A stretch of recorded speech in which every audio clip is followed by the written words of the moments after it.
দম্ভের পতন মাথায় আসছে এখানে আসার পরে দেখলাম যে ধ্বংসাবশেষ পড়ে আছে, আগুন জ্বলছিল। আমার মাথায় চিন্তা আসলো যে আসলে কতটা দাম্ভিক তারা ছিল, কতটা অহংকারী মানুষ থাকতে পারে যে তাদেরকে বিতাড়িত করার পরে তাদের বাড়িঘর মানুষ এভাবে ভাঙতে পারে, এভাবে লুটপাট করতে পারে। ওই জায়গা থেকে আসলে দম্ভের পতন থিমটা মাথায় আসার পরে হচ্ছে এখানে এটা আঁকার চিন্তা করি আর কি। এখনও দম্ভ দেখতেছি না, দম্ভ তো অবশ্যই দেখতেছি। কর্মসূচি কেন আসতেছে তাহলে দম্ভ যদি না দেখি?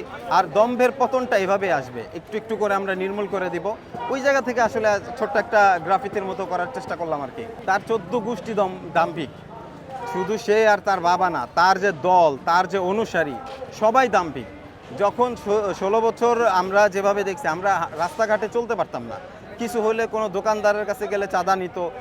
তো মনে করেন যে দাম্ভিকতার আসলে শেষ নাই। তারা যেটা করছে এটাকে দাম্ভিকতা বলবো নাকি পশুর আচরণ বলবো আমার আসলে জানা নেই, ভাষা নেই। একটা মানুষ গুনাহ করতে করতে এমন একটা পর্যায়ে পৌঁছায়া যায় যখন তার নিজেকে আর গুনাহগার মনে হয় না, অপরকে গুনাহগার মনে হয়। বলে না, পাগলে আরেকজনের পাগল মনে করে, ও তো নিজেই পাগল।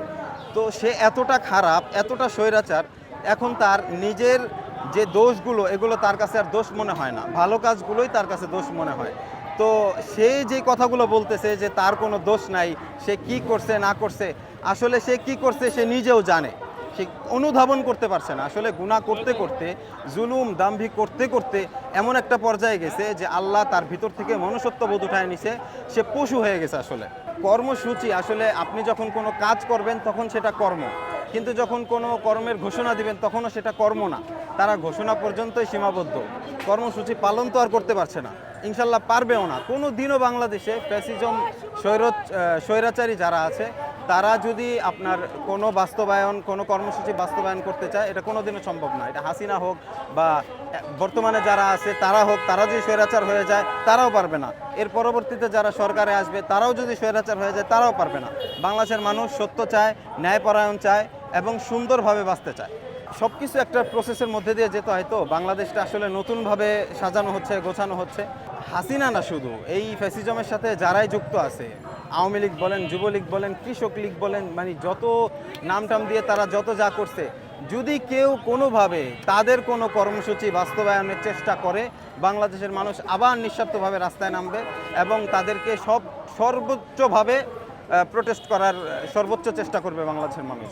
বাংলাদেশে যত জায়গায় ইতিপূর্বে অগ্নিকাণ্ড ঘটেছে, প্রত্যেকটা অগ্নিকাণ্ডে আমরা সবাই স্বতঃস্ফূর্তভাবে এগিয়ে গেছি, আমাদের ফায়ার সার্ভিস ভাইয়েরা এগিয়ে গিয়েছে আগুনটা নেভানোর জন্য। কিন্তু কালকে এমন একটা রাত কাটলো যেই রাতে আপনার আগুন জ্বলছিল, অথচ কেউ আগুন নেভানোর জন্য যাচ্ছিল না। মানুষ চাচ্ছিল যে আরও আগুন জ্বলুক, আরও বেশি পুরুক। তো দম্ভের পতনটা আসলে আমি কোন জায়গা থেকে দেখছি বলতে, মানে মানুষ কতটা দাম্ভিক, কতটা খারাপ হলে মানুষের প্রতি মানুষের এতটা আক্রোশ থাকতে পারে। আর যারা চলে গেছে, যাদের কারণে আজকে এত কিছু, তারা কতটা জুলুম নিপীড়ন 16টা বছর মানুষের উপরে করছে। শুধু 16 বছর না, তার বাবাও যে ভালো ছিল এরকম না। আমরা তো ছোট, আমরা তো ইতিহাস জানি না, কিন্তু এখন জানতে পারছি আসলে যে তার বাবা তার চেয়ে বড় স্বৈরাচার ছিল। তো স্বৈরাচারদের পতন আসলে এভাবেই হয়। বাংলাদেশে স্বৈরাচারদের পতন আজকে তারা বিতাড়িত হয়েছে, আজকে বাড়ি ভাঙছে, এভাবে ফ্যাসিজমের প্রত্যেকটা চিহ্ন আমরা উৎখাত করে দেবো ইনশাল্লাহ। কিচ্ছু থাকবে না এই দেশে, প্রত্যেকটা চিহ্ন আমরা একটু একটু আস্তে আস্তে, সময় লাগবে যদিও, কিন্তু শেষ করে দেব। এই অঙ্কন থেকে বার্তা দিতে চাই যে একজন মুসলিম হিসাবে প্রত্যেক ধর্মের মানুষের কাছে আমি পৌঁছাইতে চাই এই বার্তাটা। সেটা হচ্ছে যে আল্লাহ তাআলা কোরআনে বলছেন যে তোমরা মানুষ, তোমাদেরকে সৃষ্টি করা হয়েছে এবং তোমাদেরকে অবশ্যই আমার কাছে ফিরে আসতে হবে।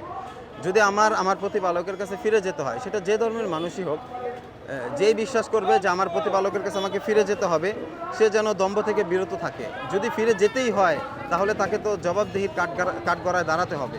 সে কি জবাব দিবে, সে প্রশ্নের সম্মুখীন হলে কি উত্তর দিবে? এই যে দম্ভ করছি, কয়দিন বাঁচবো আমরা? আমাদেরকে প্রত্যেককে এটা মাথায় রাখতে হবে যে আজকে দম্ভ করছি, কালকেই আমি মৃত্যুবরণ করতে পারি, একটু পরেই মারা যেতে পারি। সুতরাং আমি মানুষ এবং আমার প্রত্যেকটা ভাই মানুষ। আমি যেমন রক্তের মানুষ, প্রত্যেকটা ভাই মানুষ। আমি যেমন মাটি দিয়ে হাঁটবো, প্রত্যেকে মাটি দিয়ে হাঁটছে।